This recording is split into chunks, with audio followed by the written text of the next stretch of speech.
Assalamualaikum warahmatullahi wabarakatuh. Saya di sini akan menjelaskan yaitu pertama tentang kekuasaan atau power. Jadi kekuasaan ini kemampuan seseorang atau kelompok untuk memengaruhi, mengendalikan atau mengarahkan tindakan pihak lain bahkan ketika ada perlawanan. Dan kekuasaan adalah penggerak konflik, kerjasama, dan organisasi sosial.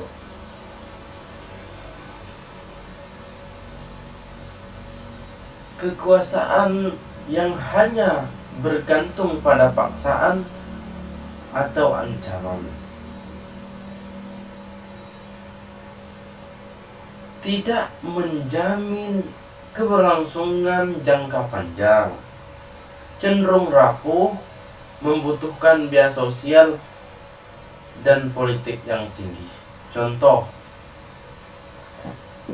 pemerintah yang hanya mengandalkan aparat keamanan tanpa dukungan rakyat akan sulit mempertahankan kekuasaannya.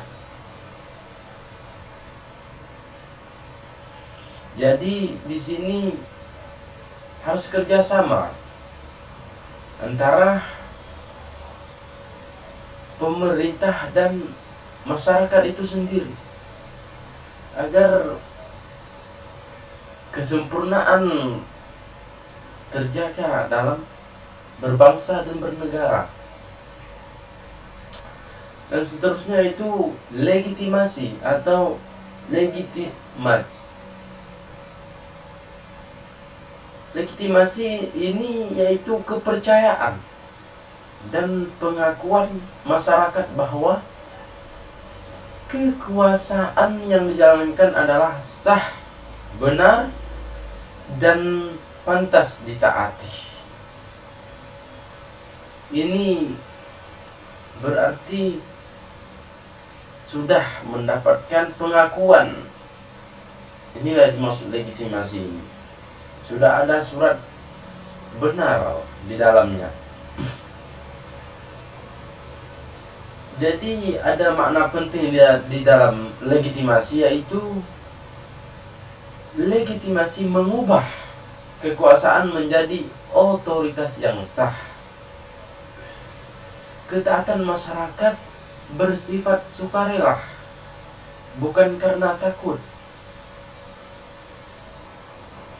Kekuasaan yang legitim yaitu lebih stabil, lebih efisien, lebih tahan lama. Contoh, pemimpin yang dipilih melalui pemilu yang jujur dan adil akan lebih mudah ditaati oleh rakyat. Inilah yang dimaksud tadi legitimasi. Artinya ada pengakuan dari sisi lain. Contoh ketika pemilu, jadi yang memilih rakyat sendiri, sehingga sudah terpilih maka akan ditaati oleh rakyat, lebih didengar rakyat suaranya. Contoh dan seterusnya itu rumusan mas.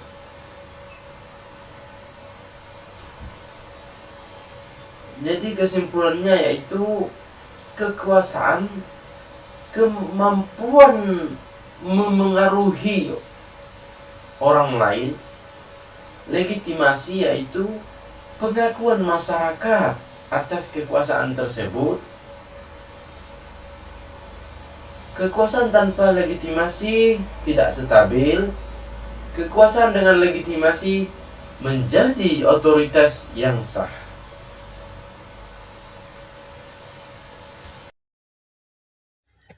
Baiklah, saya akan menjelaskan dinamika persoalan dan solusinya. Dinamika berasal dari kata dinamis yang berarti selalu bergerak, berubah, dan bertenaga. Persoalan, masalah tentang atau isu yang kompleks dan tidak tetap. Dinamika persoalan, pergeseran terus-menerus dalam suatu isu yang mempengaruhi cara orang berinteraksi, faktor pendorongan, dan potensi perubahan dalam masyarakat atau organisasi. Contoh dinamika adalah contoh dinamika persoalan dibagi menjadi 3, yaitu dinamika sosial, pergeseran dalam tatanan masyarakat yang menimbulkan perubahan kelanjutan. 2. Dinamika kelompok, interaksi antara anggota kelompok yang dipengaruhi oleh tujuan, kepemimpinan, dan konflik yang membentuk cara konflik mengatasi masalah. 3. Dinamika organisasi, studi tentang interaksi dan ketergantungan antara anggota yang berkeberhasilan, pola perilaku, dan perubahan dalam mencapai tujuan. Solusi dalam dinamika persoalan. 1. Pendekatan adaptatif, mengembangkan strategi yang fleksibel dan dapat disesuaikan seiring perubahan masalah. 2. Keterampilan aktif, melibatkan semua pihak atau persuasi mental dan fisik dalam mencari solusi. 3. Memahami akar masalah, yaitu mengidentifikasi faktor-faktor pendorong perubahan tenaga dan persoalan tersebut. 4. Kerjasama dan pencapaian, membangun interaksi dan positif yang saling percaya di antara pihak-pihak berkaitan. Assalamualaikum warahmatullahi wabarakatuh. Perkenalkan, nama saya Intan Nabila Lubis. Saya akan menjelaskan tentang dinamika interaksi kekuasaan dan legitimasi. Analisis ini akan berpegangan pada premis bahwa kekuasaan selalu berusaha memperoleh dan mempertahankan legitimasi. Kekuasaan menggunakan ideologi dan institusionalisasi rasional legal sebagai mekanisme utama untuk mentransformasikan paksaan menjadi persetujuan. Sebaliknya, erosi legitimasi ketidakpercayaan terhadap sistem atau kegagalan kinerja akan mengharuskan pemegang kekuasaan kembali bergantung pada paksaan atau menciptakan saluran baru untuk mendapatkan pengakuan.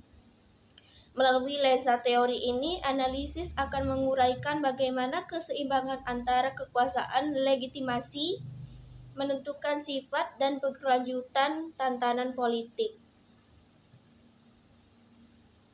Jenis dan pendekatan penelitian ini juga berpengaruh pada jenis penelitian pertama, yaitu adalah studi kepustakaan. Penelitian ini sepenuhnya didasarkan pada pengumpulan, pembacaan, pencatatan, dan pengolahan data sekunder yang berasal dari berbagai sumber literatur teoritis. Yang kedua adalah pendekatan analisisnya itu gimana? Analisis konseptual dan deduktif. Pendekatan ini akan menganalisis konsep ini seperti kekuasaan, legitimasi, otoritas, dan delegitimasi. Analisis ini akan bersifat deduktif, dimulai dari teori-teori umum, misalnya Weber, Lucas, untuk membangun kerangka analisis yang digunakan untuk memahami dinamika sosial politik. Sumber datanya ini dari data primer teoritis, karya-karya klasik, dan seminar yang mendiskusikan konsep ini seperti tulisan Max Weber mengenai otoritas dan legitimasi dan Stephen Lucas mengenai dimensi kekuasaan. Data sekundernya ini buku tes akademi referensi standar dalam ilmu politik, sosiologi, dan teori sosial yang membahas kekuasaan, otoritas, dan legitimasi. Jurnal ilmiah, artikel-artikel penelitian terbaru maupun klasik yang mengembangkan atau mengkritik teori-teori tersebut. Dokumen resmi, laporan atau dokumen yang membahas aplikasi praktis dari legitimasi atau krisis kekuasaan. Yang ketiga ada teknik pengumpulan data. Teknik yang digunakan dalam dokumentasi dan pencatatan sistematis meliputi langkah-langkah 1. Identifikasi sumber, menentukan sumber-sumber literatur yang paling otoritatif dan relevan dengan fokus pada kekuasaan relasional dan tipologi legitimasi. Interaksi data, mengumpulkan data dengan melakukan pencatatan dan pengutipan terhadap definisi, profesi, asumsi dasar, dan argumen kunci dari setiap teori yang ditemukan.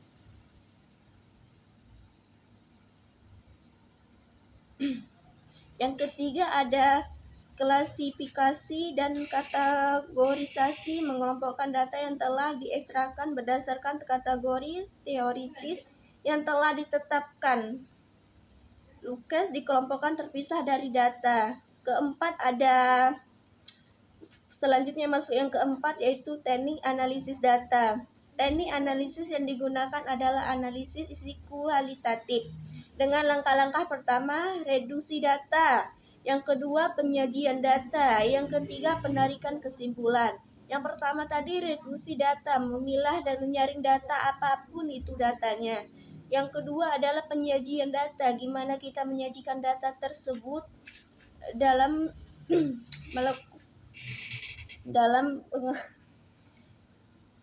membuat datanya sendiri. Yang ketiga ada penarikan kesimpulan. Kesimpulan dari setiap data yang kita buat itu apa saja. Berikan kesimpulannya dengan pas dan bagus. Sekian dari saya. Maaf kalau saya ada kekurangan. Selanjutnya akan dibahas teman saya.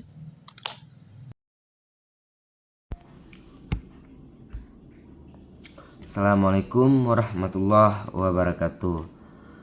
Di sini saya sedikit menjelaskan ilustrasi otoritas dan legitimasi Max Weber. Tipe otoritas tradisional. Contoh kasus kerajaan di Timur Tengah, misalnya di Arab Saudi. Mekanisme legitimasi ketaatan didasarkan pada garis keturunan yang diyakini suci dan aturan adat yang diwariskan secara turun-temurun. Tipe otoritas karismatik. Contoh kasus Fidel Castro Kuba atau Nelson Mandela Afrika Selatan. Mekanisme legitimasi ketaatan timbul dari kualitas pribadi luar biasa, visi dan daya tarik pemimpin melampaui aturan formal. Tipe otoritas regional legal. Contoh kasus sistem birokrasi dan demokrasi modern, misalnya di Jerman. Mekanisme legitimasi ketaatan didasarkan pada legalitas dan konstitusional, aturan dan hak pejabat untuk mengeluarkan perintah dalam batas jabatannya. Data ini menunjukkan bahwa keabsahan seorang pemimpin berasal dari 3 sumber, yaitu sumber pertama, kebiasaan lama atau tradisi. Sumber ketiga, kekuatan personal, yaitu karisma. Sumber ketiga, hukum yang disepakati personal legal.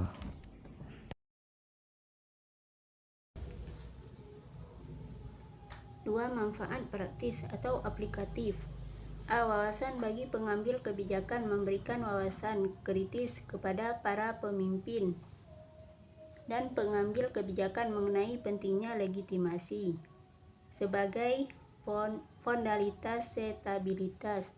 Pemahaman dapat digunakan untuk merancang kebijakan yang tidak hanya efektif secara substansi, tetapi juga diterima dan diakui secara sosial. B. Peningkatan kesadaran publik, memberikan pengetahuan kepada masyarakat luas mengenai mekanisme bagaimana kekuasaan dioperasikan dan bagaimana otoritas dipertahankan. Hal ini dapat mendorong partisipasi warga negara yang lebih kritis dan bertanggung jawab dalam menilai fasilitas sistem politik mereka. C. Alat analisis krisis, menawarkan kerangka analitis untuk mendiagnosis dan memahami penyebab krisis politik atau konflik sosial yang seringkali dipicu oleh erosi legitimasi atau ketidakseimbangan distribusi kekuasaan.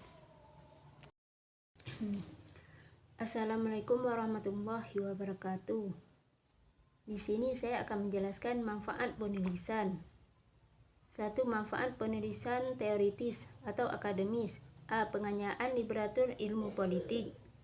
Memberikan kontribusi pada kajian ilmu politik dan sosiologi dengan menyajikan analisis mendalam dan terstruktur mengenai hubungan dialektis antara kekuasaan dan legitimasi. B. Pemahaman konseptual yang kuat, membantu akademis, mahasiswa, dan peneliti dalam memperoleh pemahaman yang lebih spesifik dan terperinci mengenai kerangka teoritis kekuasaan, atau khususnya teori relasional dan legitimasi, atau khususnya tipologi Max Weber. Bab 2. Pembahasan. Tinjauan pustaka. Bab 2. Pembahasan. 21. Tinjauan pustaka atau landasan teori. Tinjauan pustaka ini akan membagi analisis menjadi 2 konsep inti yang saling terkait, yaitu kekuasaan dan legitimasi, dengan fokus pada tokoh-tokoh teoritis klasik yang relevan. Tinjauan pustaka ini menyajikan kerangka teoritis untuk menganalisis dinamika kekuasaan dan legitimasi yang merupakan pondasi bagi stabilitas dan tatanan sosial politik.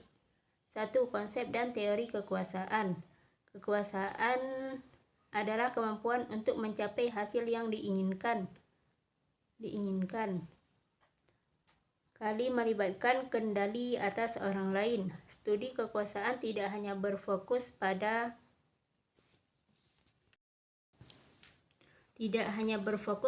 kepemilikan, tetapi juga pada hubungan dan mekanisme pelaksanaannya. A. Kekuasaan sebagai relaksasi atau Max Weber dan Robert Dahl. Max Weber mendefinisikan kekuasaan sebagai kemungkinan untuk memaksakan kehendak sendiri dalam suatu hubungan sosial, bahkan melawan perlawanan terlepas dari dasar kemungkinan ini. Weber 1978 definisinya menekankan sifat koensif dan kemampuan untuk mengatasi resistensi. Robert Dahl atau pendekatan behavioralis dalam karya klasiknya One Neven atau 1961 dan merumuskan kekuasaan secara behavioralis dari relasional. A. Memiliki kekuasaan atas B sejauh A dapat membuat B melakukan sesuatu yang sebaliknya tidak akan dilakukan B. Pendekatan ini melihat kekuasaan sebagai pengaruh yang dapat diamati dalam pengambilan keputusan. B. Dimensi kekuasaan atau Stephen Lucas. Filosofi politik Stephen Lucas dan dalam Power, A Radical View 2005 mengkritik pandangan Dahl sebagai terlalu sempit dan mengusulkan 3 dimensi kekuasaan. 1. Dimensi 1 atau pengambilan keputusan. Kekuasaan yang terlihat diukur dari partisipasi dalam konflik dan pengambilan keputusan atau mirip Dahl. 2. Dimensi 2 atau agenda setting. Kekuasaan untuk membatasi ruang lingkup pengambilan keputusan atau kemampuan untuk mencegah isu-isu tertentu dibahas. 3. Dimensi ketiga atau kontrol kognitif atau ideologi. Bentuk kekuasaan yang paling radikal yaitu kemampuan untuk membentuk preferensi dan kesadaran subjek sehingga subjek bahkan tidak menyadari kepentingan mereka yang sesungguhnya. Jadi untuk kesimpulannya, analisis mengenai dinamika kekuasaan dan legitimasi menegaskan bahwa stabilitas dan keberlanjutan tatanan sosial sangat penting bergantung pada keberhasilan otoritas dalam mentransformasikan kekuatan paksaan menjadi pengakuan otoritas yang sah. Satu konsep dan landasan teoritis. Kekuasaan PS otoritas. Kekuasaan didefinisikan secara rasional legal sebagai kemampuan mempengaruhi kehendak orang lain yang dapat dianalisis dalam 3 dimensi, mulai dari pengambilan keputusan yang terlihat hingga kontrol ideologi yang tidak terlihat. Sementara itu, otoritas adalah kekuasaan yang telah dilegitimasi, yaitu kekuatan yang diakui dan ditaati secara sukarela. Fondasi legitimasi menurut hipotologi Max Weber mengitimasikan sumber dan tradisi karisma individu atau rasionalitas hukum formal rasional legal dalam konteks modern. Legitimasi juga sangat ditopang oleh kinerja kemampuan sistem untuk memberikan out yang memuaskan seperti kesejahteraan dan keamanan. Secara ringkas, kekuasaan harus tunduk pada legitimasi. Jika tidak, ia akan menjadi rapuh dan mahal untuk dipertahankan. Sekian dari saya. Assalamualaikum warahmatullahi wabarakatuh.